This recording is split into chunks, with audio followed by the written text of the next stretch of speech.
소개해드리려고 합니다. 아버지와 아들이 사막을 걷고 있었습니다. 햇볕이 너무 따갑고 또 쉽게 오아시스를 찾을 수 없었습니다. 이러한 이유 때문에 두 사람 모두가 다, 아버지와 아들 두 사람 모두가 다 기진맥진 지쳐 있었습니다.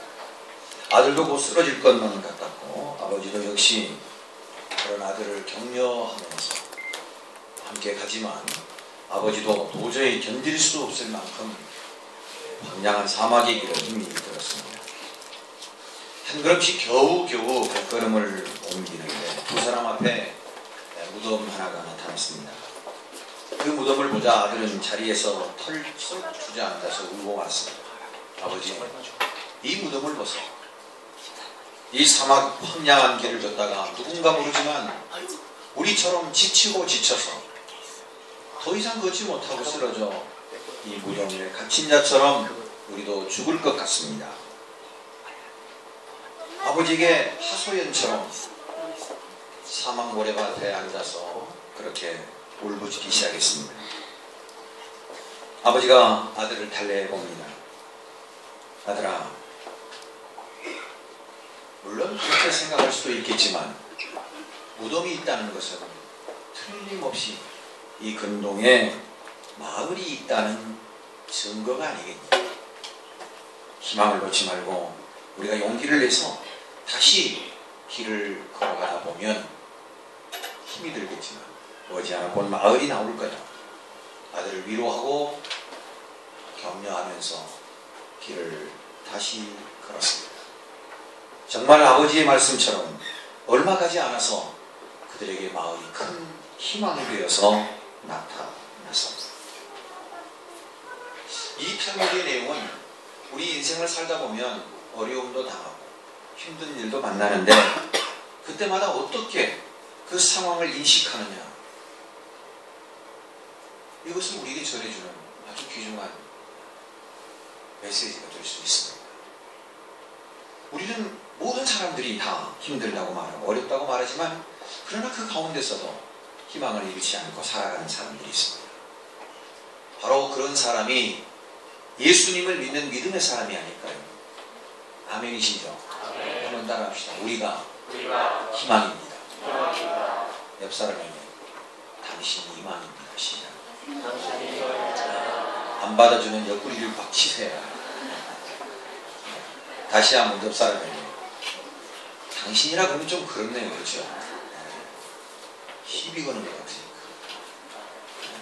뭐라고 옆에 계신 분, 권사님이 희망입니다. 그래도 좋고요. 집사님, 자매님, 형제님, 옆 사람에게 다시 한번 인사하겠습니다. 당신이 희망입니다. 시작. 그렇습니다. 그래서 저는 오늘 설교 제목을 다시 희망이 되는 교회. 교회는 여러분 이미 제가 말씀드린 대로 건물 교회가 될 수 있겠지만 그 안에서 예배드리는 오늘 저와 여러분이 모든 우리의 공동체, 믿음의 공동체가 교회입니다. 결과적으로 성도가 교회이고 오늘 성도는 하나님을 믿는 백성은 하나님의 희망 될 수 있다는 사실을 우리가 기억하면서 함께 은혜의 말씀을 좀 나누려고 합니다. 세상을 살면서 근심이 없는 사람이 어디 있겠습니까? 그런데 근심의 단어의 의미는 이런 의미가 있다고 합니다. 미래에 일어나지도 않은 일에 대한 걱정이라는 거예요. 근심. 아직 일어나지는 않았는데 그냥 걱정하는 거예요. 이게 근심이라는 거예요.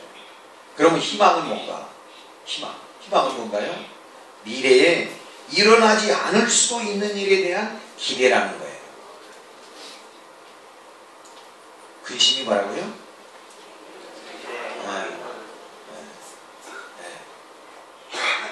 몇 마디를 못 하시네요.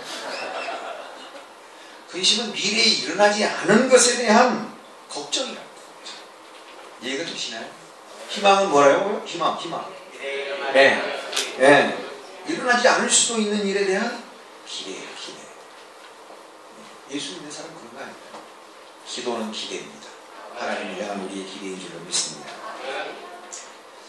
몇 년 전에 나온 책입니다만 사람의 마음을 여는 101가지의 이야기책이 나오고 그 전에 있었던 책 같습니다만 가장 절망적일 때 가장 큰 희망이 온다, 그런 책을 세 분이 있었어요. 외국 분인데요. 잭 캔필드라고 하는 분과 세 분이 있어서 우리나라 김원수 씨가 그분이 이제 옮겨서 글을 소개했는데 거기 그 내용에 보면 이런 내용이 나옵니다. 네, 그분들은 다 의사인데요. 세상을 살면서 사람들을 만나는데 만나는 사람마다 거의가 90%가 너무 삶이 힘들고 세상은 공평하지 않다. 그렇게 말을 한다는 겁니다. 우리 현실은 어떻습니까? 세상 공평하지 않다는 거예요. 너무 살기 힘들다는 거예요. 그런데 그럼에도 불구하고 오늘 우리 모두의 삶은 어떠냐는 거예요. 특정 소수만 그런 게 아니라 보편적 우리 모두가 다 힘들고 어려운 거 사실이죠. 아니에요? 아니면 얼마나 좋겠어요. 크고 작은 고민이 없는 사람이 없을 리 없죠. 세상을 사는 사람들이 거의 대다수가 다 힘들다. 세상은 공평하지 않다라고 말들 한다는 거예요. 그러니까 세상은 공평하다는 거예요. 역설의 논리인가요? 그런데 중요한 것은요. 사람들은 건강하게 살고 싶어 하고 또 어떻게 해야 건강하게 살 수 있다는 것도 안다는 거예요. 여러분 다 아시잖아요. 어떻게 살아야 건강하다는 거 여러분 다 아시지 않습니까? 예를 들면 기도를 열심히 하고 주일날 예배를 아닌가요? 여러분 잘 먹고 운동하고 그런 건가요? 우리는 대답을 그렇게 해서는 안 되지 않겠어요? 열심히 기도하고 아멘. 주일 예배 잘 참석하고 아멘. 열심히 찬양하고 아멘. 야, 이제 좀 커뮤니케이션 되네요. 세상 사람들 잘 먹고 3쾌 하면 되죠. 뭐 그거 아시죠? 3쾌. 우리 예수 믿는 사람은 기도하고 찬양하고 말씀 묵상하고 이거 잘 드리고 그렇게 해야 건강하게 있습니다. 약 중에 최고의 보약은 뭔지 아십니까? 만병통치약이 이 땅에 없다고 하지만 저는 있다고 봅니다. 뭔 약일까요? 신약과 구약. 구약과 신약 하나님의 말씀이 만병통치약입니다. 그런데 사람들은 건강하게 사는 방법도 알고 있고 또 그런데 그럼에도 불구하고 사람들은 그걸 자꾸 잊고 살아간다. 그런데 중요한 것은 사람들을 쭉 통계를 해보니까 어떤 아주 절망적인 위기 앞에서 비로소 그것을 깨닫기 시작한다. 이름하여 사람은 자극해야 변화가 온다. 자극해. 그럼 그 자극은 어디에서 온가? 가장 절망적일 때 가장 크게 나타난다. 무슨 얘기냐면 이런 거예요. 평상시에 건강을 하려면 이렇게 해야지 이렇게 생각하고 살았는데 병원에 갔어요. 근데 의사 선생님이 앉혀놓고는 딱 뭐 여러 가지 조사를 검사를 했겠죠. 검토하더니 아이고 선생님 어떻게 하죠?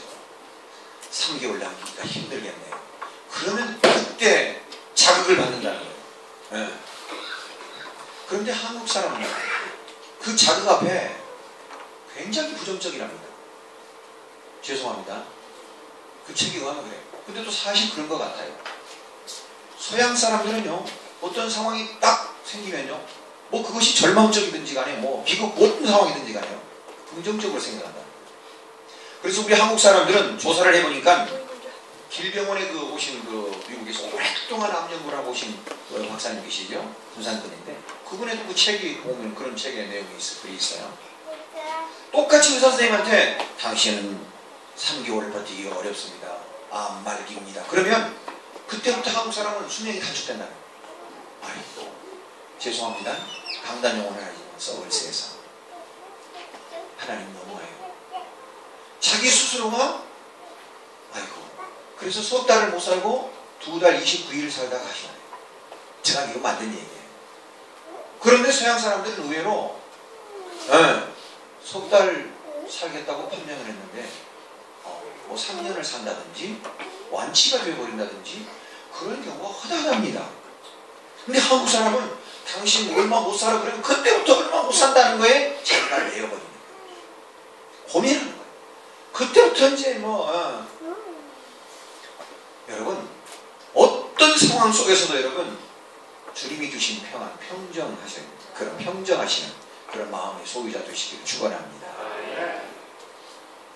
사람은 위기의 순간에, 아주 절망적인 순간에 자극을 받는다는 거예요. 그 자극은 큰 변화를 일으키는 거예요. 이건 제가 만든 얘기가 아니고 의사 선생님들이 임상실험을 해보니까 확연하게 드러나더라고요. 우리 몸은요, 어떤 극한 상황에서 자극을 받잖아요? 그러면 육체적, 화학적 반응이 나타나는 거예요. 몸 스스로가 그렇게 만들어 간다는 거예요.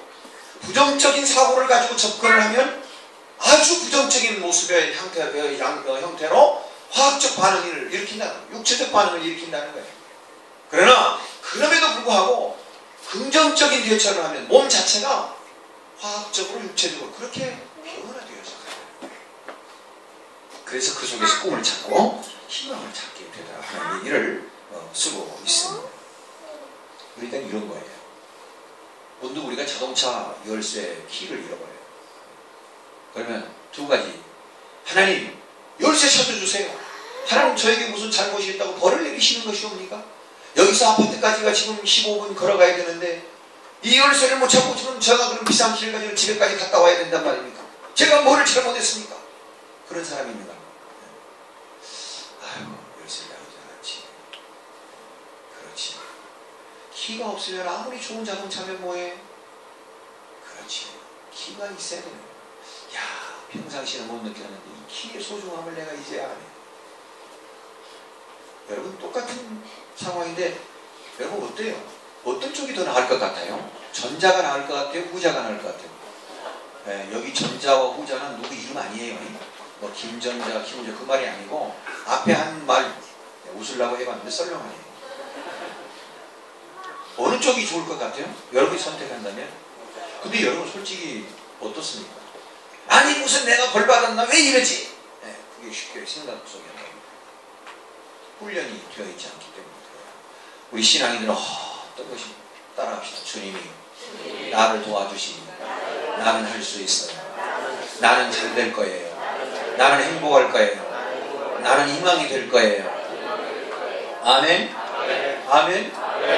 상황 속에서 우리가 주님을 의지하고 하나님 믿는 사람은 우리가 자체가 희망이 돼요. 주님이 도와주시니 우리가 희망을 줄 수 있는 거예요. 여러분 그뿐만 아니겠죠. 예를 들어서 병원에 갔는데 건강이 안 좋다고 얘기를 했어요. 하나님, 저렇게 나쁜 짓, 못된 짓 다 하고 사는 누구 아무개도 저렇게 말이요, 잘 먹고 잘 싸고 죄송해요. 뭐 하여튼 그렇게 사는데, 아니 저는 그래도 참 때로는 좀 열심히는 안 하지만 간혹 그래도 한 번씩 열심히 하고 기도도 하고, 내려올 수는 없지만 그래도 좀 하나님 아시잖아요. 그런데 이게 뭐예요? 정말 원망스러워요. 하나님. 그러면서 또 한편으로 그러겠죠. 하나님 저 믿어요. 왔다 갔다 하겠죠. 그래프 곡선을 그리면 막 왔다 갔다 막 하겠죠. 그러지. 근데 여러분 기억하십시오. 우리가 자동차 열쇠를 잃어버릴 때도 우리가 혹시 병원에서 건강이 좋지 못하다는 소리를 들을 때도 우리 하나님은 우리를 위로하시고, 주님도 함께 그래 지금부터 열쇠를 같이 찾아보자. 주님은 그렇게 말씀하십니다. 아무개 집사야, 아무개 권사야, 아무개 선도야, 의사가 그렇게 말하더라도 너 용기를 내, 힘을 내. 내가 너를 도와줄게. 내가 너를 치료해 줄게. 함께 지금부터 해보자. 주님은 그렇게 말씀하실 거예요. 여러분, 우리가 그런 판단을 한다면 지금 우리의 삶에서 어떻게 살아가겠습니까? 따라합시다. 내가 희망입니다. 주님이 함께 하시니까요. 여러분, 아무리 힘들고 어려울지라도 주님이 나와 함께 하시면 반드시 절망이 변하여 희망이 되고 소망이 되는 것을 믿으시기를 바랍니다. 저는 요 며칠 전에 작년에 CBS에서 선교교회국장이 밖에서 보는 오늘의 한국교회라 하는 그런 발표문을 게재했어요. 그래서 거기 내용을 보았더니 우리가 너무나 잘 아는 거예요. 뻔한 소식이잖아요. 한국교회가 침체되고 있다는 거예요. 교회 숫자가 늘어나지 않고 우리 교회도 좀 안타까워. 제가 요즘 기도하면서 교회 일지를 지금 김경희 목사님 쓰시는데 보니까 2년 전, 3년 전에도 60명, 70명, 80명 그랬거든요. 또 때로 많을 때는 90, 한 2, 3명. 근데 지금도 보면 우리가 그런 수준이란 말이에요. 그래서 제가 회개했습니다. 하나님, 제가 목회를 잘못하고 있습니다. 목사만 잘못했군요. 여러분은 전혀 잘못하고 있었고, 여러분 마음속으로는 그렇게 하죠. 목사님은 그러겠어요. 우리도 잘못했어요. 그렇게 마음속에 생각하시나요? 그럼 너무 감사하시고, 우리 함께 한번 돌아와야 되지 않겠나 싶습니다. 한국 교회가 지금 침체되고 있답니다. 조사한 바에 의하면 상상을 초월할 만큼 우리가 생각하는 것 이상의 침체를 겪고 있다는 겁니다. 그런데요, 제가 시간 관계상 이게 보도된 내용의 어떤 데이터라고 해야 되나요? 그걸 다 말씀드릴 수는 없지만, 목회자의 가슴에 와닿는 딱 그 한 가지의 발표는 정말 저 자신도 가슴이 아팠습니다. 뭐냐면, 숫자적으로 늘어나고 안 늘어나고는 좀 이제, 물론 그것도 좀 안타까운 일이지만, 그것보다 더 우리를 안타깝게 하는 게 하나 있습니다. 뭐냐면, 기독교를, 개신교를 신뢰하지 않는다는 거예요. 이건 큰 문제예요. 숫자가 늘어나고 안 늘어나고는 이제 그것도 안타까운 일이지만, 기독교인을 믿지 않는다는 거예요. 예, 그 데이터를 보니까 무려 16.10%인가요? 예, 17.6%입니다. 그래서 6명당 1명 꼴. 안 믿어요. 제가 지난주인가 지지난주인가 익산 갈릴리 교회 세미나 갔더니 서울 강남교회에서 오신 목사님, 전병규 목사님이 익산 분이에요. 네. 그분이 이제 간증했어요. 제가 언제 말씀드린 것 같아요. 익산에서 자기 어렸을 때 어머니가 집사님이신데 쌀을 짊어지고 가서 이웃집에 쌀을 판다는 거예요. 그러면 아이고 집사님 이거 얼마예요? 5마리, 예를 들어서 5마리 2대입니다. 그러면 그 사시는 분이 우리 전라도 말을 판다고 그러잖아요. 사는 건데 그렇죠. 쌀 판다고 그랬잖아요. 이상하게 그게 맞나요? 나 잘 모르겠어요. 쌀을 사는데 그런데도 불구하고 쌀 판다고 그래요. 네, 하여튼 쌀 파시는 분이, 사시는 분이 아이고 그래요. 5마리 2대라고요. 계산을 다 해서 주신다는 거예요. 근데 요즘 교인이 들고 짊어지고 가서 2마리 5대입니다. 그러면 다른 사람보다 당신은 세봐야 돼. 아마 그렇지 않을까요? 네. 혹시 조심스럽죠. 목사가 짊어지고 가서 5마리 2대입니다. 그래도 목사님은 더 세봐야 돼. 되갖고 오세요. 그러지 않을까. 이건요 우리가 심각하게 받아들여야 돼요. 오늘 교회도 마찬가지고 목회자도 마찬가지고 장로님들, 권사님들, 집사님들, 성도님들 우리가 한 번쯤 가슴 아파해봐야 돼요. 아니 숫자야 어떻게 그렇다고 하지만 기독교인을 못 믿지 못한다는 것은 이건 우리 큰 충격으로 받아들여야 돼요. 아멘 안 하십니까? 교회 오는 사람 줄고 떠나가는 사람 늘어나고 마음 아프죠. 그렇죠. 그런데 그보다 더 중요한 것은 오늘 기독교인들이, 오늘 저와 여러분들이 세상 사람들로부터 믿음을 주지 못하면 이건 더 이상 전도는요 위선이에요. 위선. 신앙생활은 위선입니다. 네.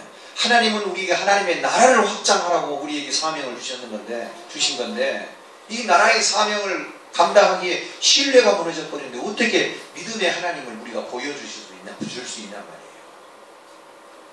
우리가 심각하게 받아들이고 생각해야 될 줄 믿습니다. 빛과 소금이 되기는커녕 주님의 영광을 가리고 세상 사람들의 걱정이 되었어야 어찌 되겠습니까? 2013년 주의 손이 함께하는 우리 교회는 정말로 기독교인들의 신뢰를 회복하는 일에 우리가 일조할 수 있도록 저부터 오늘 우리의 모든 각별한 그런 우리의 다짐이 있어야 되리라 저는 그렇게 생각합니다. 큰 일보다도 작은 일, 거짓말하지 말고 약속 잘 지키고 살다 보면 그렇게 못할 수도 있겠지만 그러나 아주 작은 것부터 우리가 실천할 때 그건 틀림없어요. 제가 어제 저녁에도 또 원사님 그런 말씀하시던데 새벽 예배 때 그 차량을 그러니까 운행해 주시는 분이 있는데 혹 늦잠 들어가지고 늦게 오시는 수는 있어도 빠지진 않는다는 거예요. 그러니까 20분 동안 기다릴 수 있다는 거예요.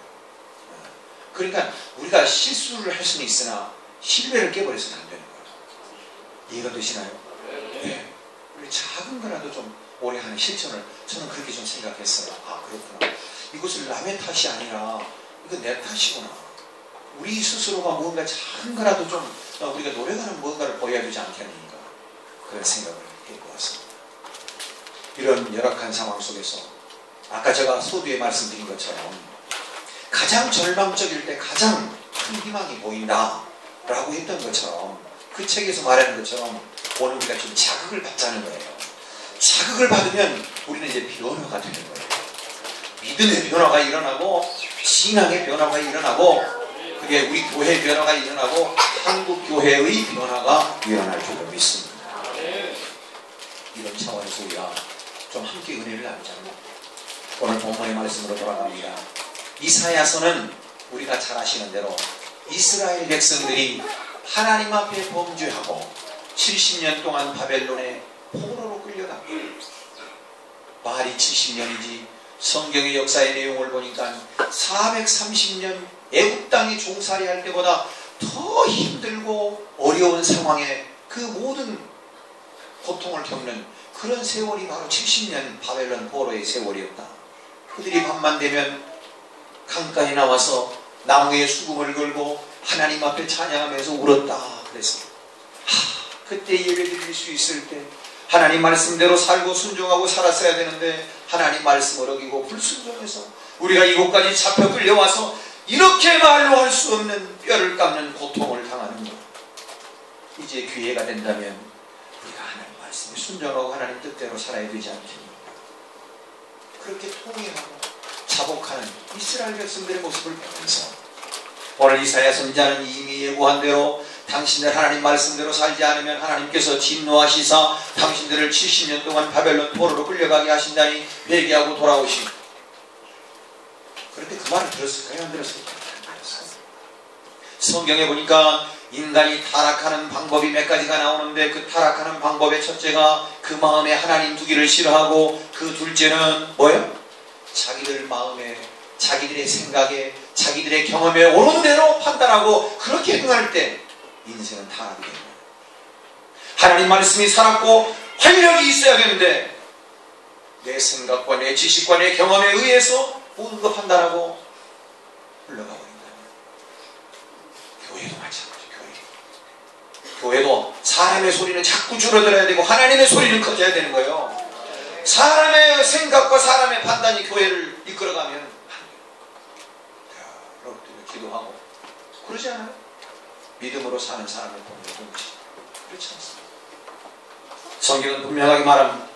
그 마음에 하나님 두기를 싫어하고 자기의 생각과 판단과 자기의 경험을 가지고 옳은 대로 자기의 생각에 옳은 대로 행하였더라. 그러면 타락하고 하나님의 심판 진노가 임했던 것을 보게 됩니다. 이사야 선지자뿐만 아닙니다. 예레미야 선지자도 마찬가지입니다. 이스라엘 백성들을 향하여 그렇게 외쳤습니다. 안 됩니다, 여러분. 하나님께서 얼마나 우상 숭배를 많이 했어요. 잘 믿는다고 하면서도 오히려 하나님 말씀이 역행하는 일들을 얼마나 많이 했느냐 말이에요. 하나님은 약속하신 대로 70년 동안 그들을 바벨론에게 맡겼습니다. 얼마나 힘들고 어려웠는지요. 그들은 만신창이가 되고 더 이상 희망이 보이지 않았습니다. 더 이상 희망이 보이지 않았습니다. 여러분 7달만 끌고 가서 여러분 가진 고문 다 하고 뭐 한번 해보세요.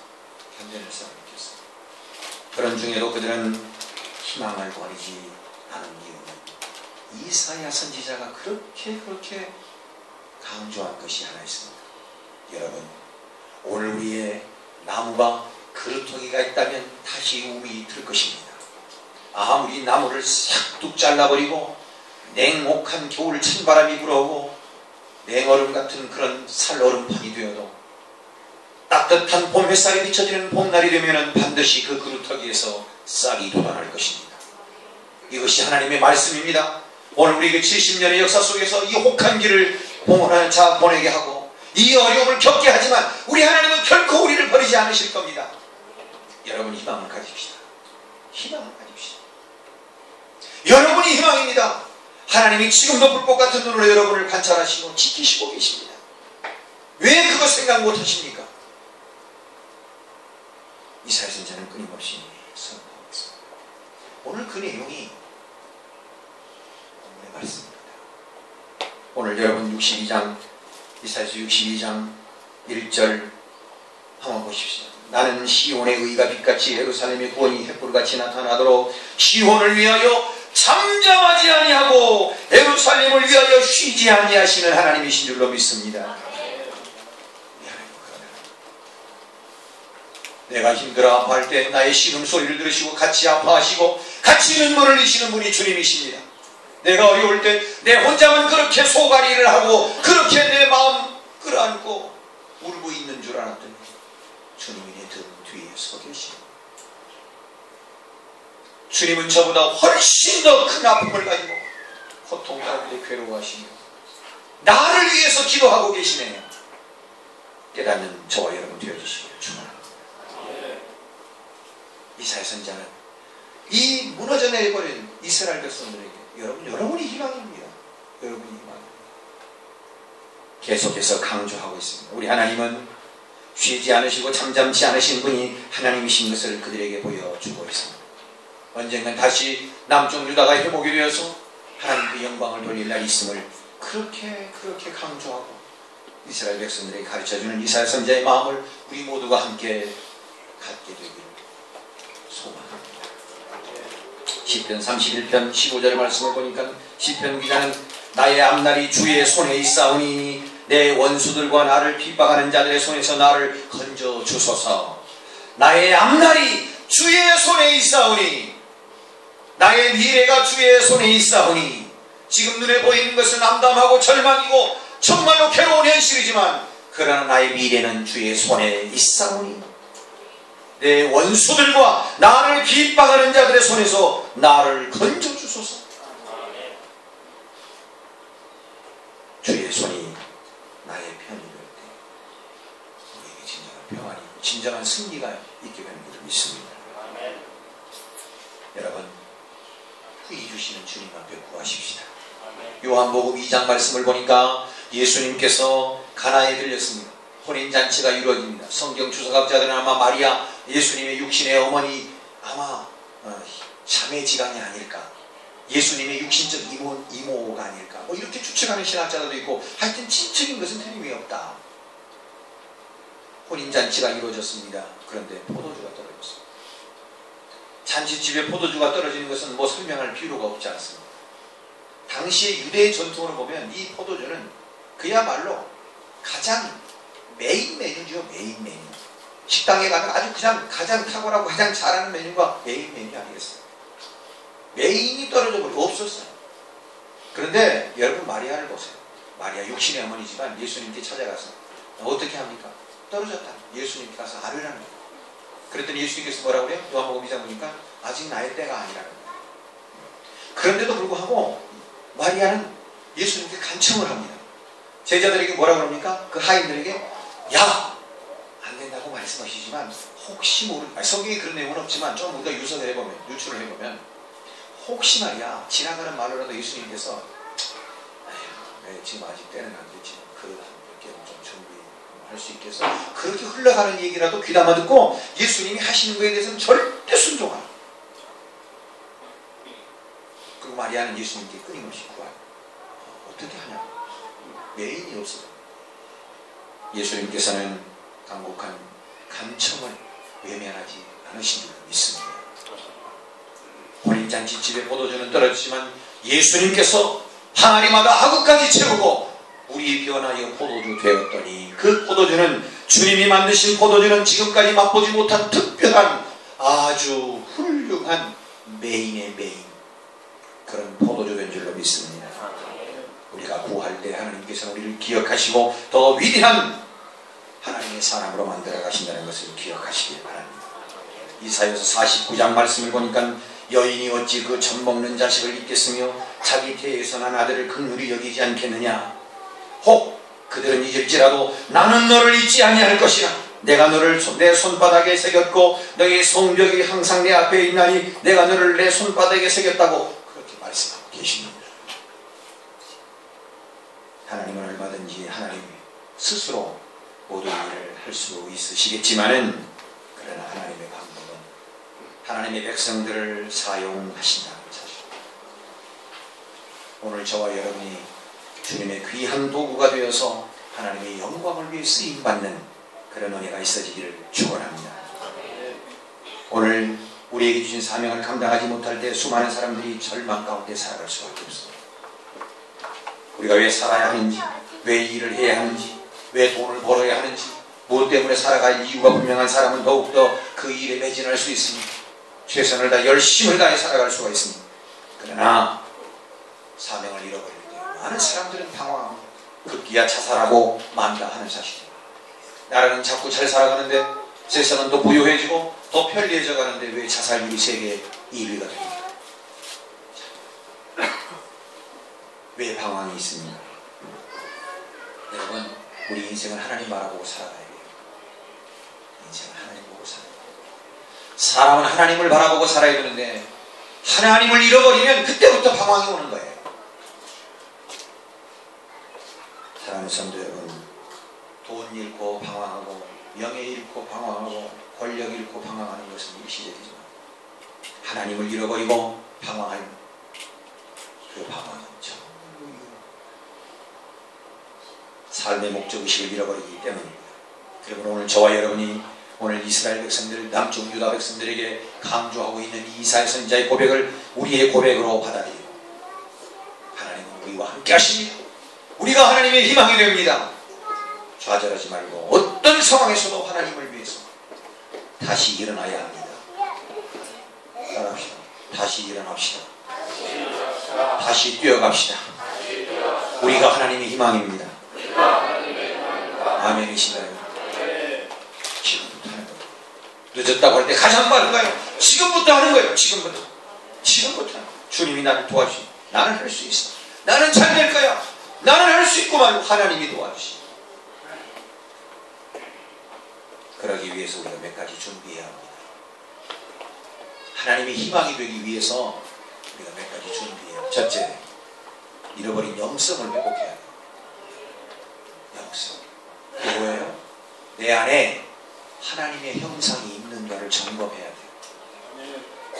내가 생각하고 내가 계획하는 거에 하나님의 영광을 위해서 하는 것이 들어있는가를 확인해야 된단 말이에요.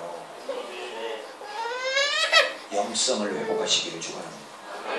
우리 영성이 회복되지 않으면 우리는 하나님의 희망이 될 수가 없습니다. 우리가 하나님의 희망이 되는 것은 분명하지만 우리의 영성, 어떤 상황이 되지만 무릎을 꿇고 하나님 어떻게 해야지? 아니 여러분 손을 보세요. 다윗이 하나님 앞에 묻는 것을 잘해서 복을 받았다니까요.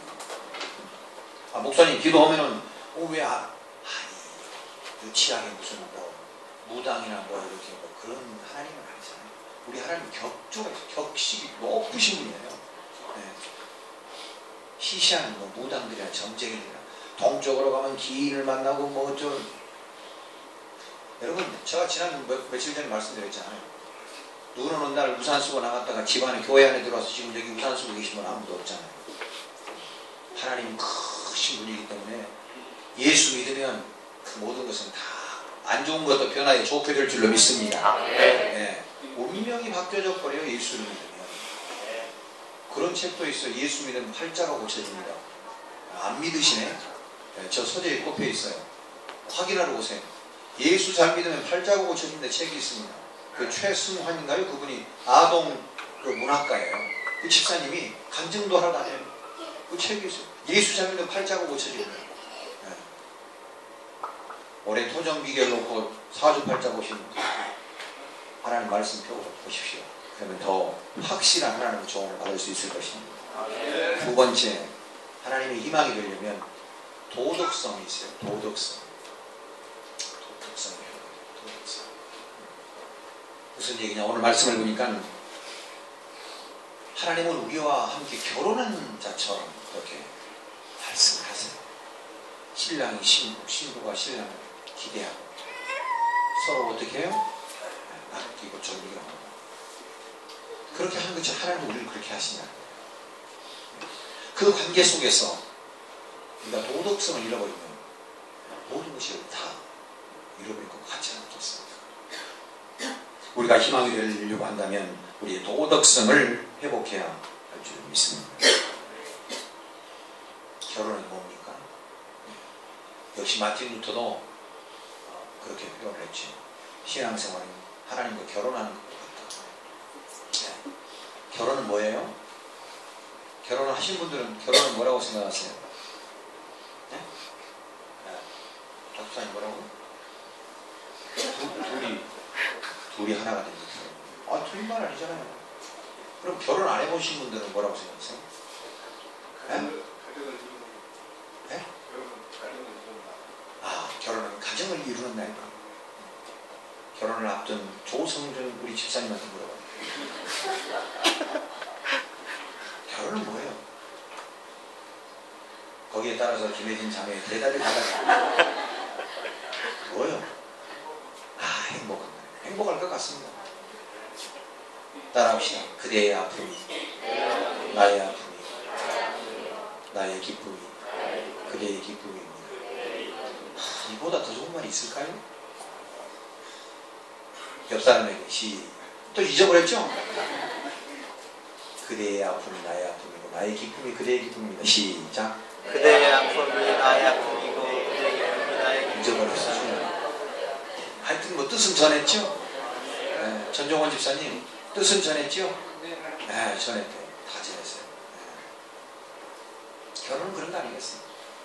여러분, 하나님의 희망이 되려면 도덕성을 회복해야 돼요. 네. 여러분, 안 되는 것은 안 되는 거. 그렇지 않습니까? 도덕성을 꼭 회복해야 됩니다. 교회 마찬가지, 우리 모두도 마찬가지. 세 번째, 공동체성을 회복해야 돼요. 나만 잘 되면 안 돼요. 윈윈, 우리 모두가 잘 되는 걸 찾아야 돼요. 우리 교회가 잘 되어야 되겠지만 우리 교회만 잘 되고 다른 교회는 안 돼. 이거는 안 돼요. 우리 모든 교회가 모든 이단이 아니면 모든 성도들이 복을 받고 하나님의 백성들이 잘 되는 것을 추구해야 돼요. 우리 교회만 주시옵시고 우리 교회 밖에서는 절대로 복이 떨어지지. 이렇게 또 예를 들어서 하나님 아버지 미룡동만 복이 떨어지게 하시옵소서. 복별하게 떨어지게 하옵소서. 절대 나홍동 수송 죄송해요. 혹시 거기서 오신 분? 그거 안 돼. 취소. 익산시와 전주시 그렇게 하면 안 돼. 집단 이기주의. 그러면 우리는 지금요. 네. 너무요. 우리가 그 이기주의가 필요해요. 자식들도 옛날처럼 많이 옛날에는요. 거의 집에서 뭐 축구 한 팀이 막 나오고 그랬어요. 네. 이해가 안 되세요? 지금은 적다 보니까요. 너무 자기 자녀들만 귀중하고 다 자녀들이 귀중할 거예요. 네. 근데 내 아이는 되고 다른 아이는 안 되고 이러면 안 돼. 내 아이는 안 되고 다른 아이는 되고 그러면 안 돼요. 우리 모두가 다 아멘 안 하시네요? 네. 그런 마음을 가질 때 하나님의 희망이 됩니다. 말씀을 정리합니다. 오늘 본문은 잃어버린 자유, 잃어버린 행복을 다시 회복시키려고 하는 이사야 선지자의 간곡한 요청. 남쪽 유다는 멸망했고 70년 동안 종살이했습니다. 그러나 하나님께서는 다시 그들을 풀어서 다시 예루살렘을 재건하게 하시고 하나님의 희망이 되게 하셨습니다. 오늘 우리도 마찬가지입니다. 어려운 상황 속에서 여러분 어떻게 반응하느냐, 어떻게 자극을 받느냐, 거기에 따라서 부정적인 사람이 될 수 있고 긍정적인 사람이 될 수 있습니다. 그렇다면 오늘 우리는 하나님의 희망이 되기 위해서 어떤 노력을 해야겠습니까? 첫째, 잃어버린 영성을 회복해야 합니다. 우리 안에 하나님의 형상이 있는 것을 생각해야 합니다. 둘째, 그 누구보다 도덕성을 회복해야 합니다. 결혼한 부부가 서로가 신뢰하고 아끼는 것처럼 우리가 하나님과 우리의 사이에 신령한 도덕성을 회복할 때 모든 사람들을 바르게 할 수 있습니다. 잃어버린 공동체성을 회복해야 합니다.